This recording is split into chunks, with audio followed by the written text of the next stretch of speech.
Yeah, le monde change, les choses changent, que l'on veuille ou non. Cela va de même pour les vidéo games. Comparé à avant, le gaming n'est plus considéré à cœur. On se prend des monétisations de malade, puis du On en a déjà parlé, bruh. Et au lieu d'aller avec de l'originalité, certains décident de créer des copycats, des jeux ayant la même formula que des œuvres qui ont été grandement appréciées par le public. Par exemple, Breath of the Wild, God of War, Persona et Smash Bros. Mais il y en a un en particulier qui fait des ravages en ce moment. Et malheureusement, c'est le pire du groupe, les Souls-like. Déjà, c'est quoi un Souls-like? C'est un jeu ayant les mêmes mécanismes que les œuvres de From Software, qui est grandement connu pour sa franchise Dark Souls, notamment populaire pour son gameplay intensif, puisque la difficulté par défaut est extrême, et ainsi qu'un solar palpitant qui te fait lécher les babines.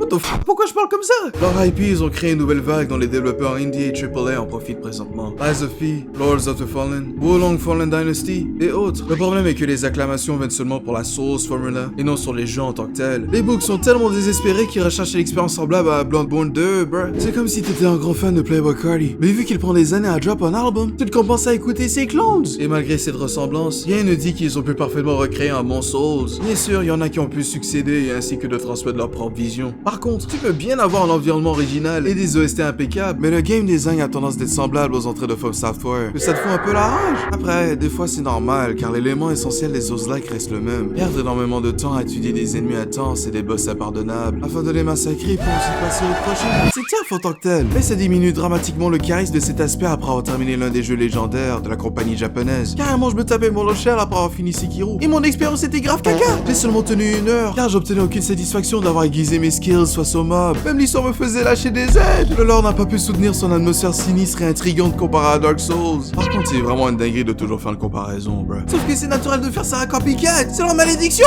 Ça me casse les couilles, donc on dirait que la conclusion parfaite pour moi serait de rester avec mes JRPGs et mes visual novels. Toutefois, je parle en tant que fan de ce genre. L'ambiance bien maso à part, la majorité des Souls-like ont une expérience similaire que ça amène à être désagréable. Puisque ce genre en tant que tel est obligé de s'adapter aux créateurs des réels Souls. Ceux qui attachent les Souls-like à l'ombre de leur respiration. Je ne fais que de penser aux œuvres de From Software que j'ai récemment terminé en jouant à ces satanés restes. Des amuse-bouches qui me font impatienter pour la prochaine création de ces goats. Car comparé aux autres compagnies de jeux, ils recherchent à mettre en place de la grandeur, de l'excellence dont personne n'a pu apporter au gaming industry. Comme le dit dans leur site internet, nous ne nous contentons pas de suivre les tendances passagères, nous créons des choses qui, selon nous, valent la peine d'être créées. Et c'est quand même ironique que les autres sont là à prendre leur assiette gagnante au lieu de créer du pic original.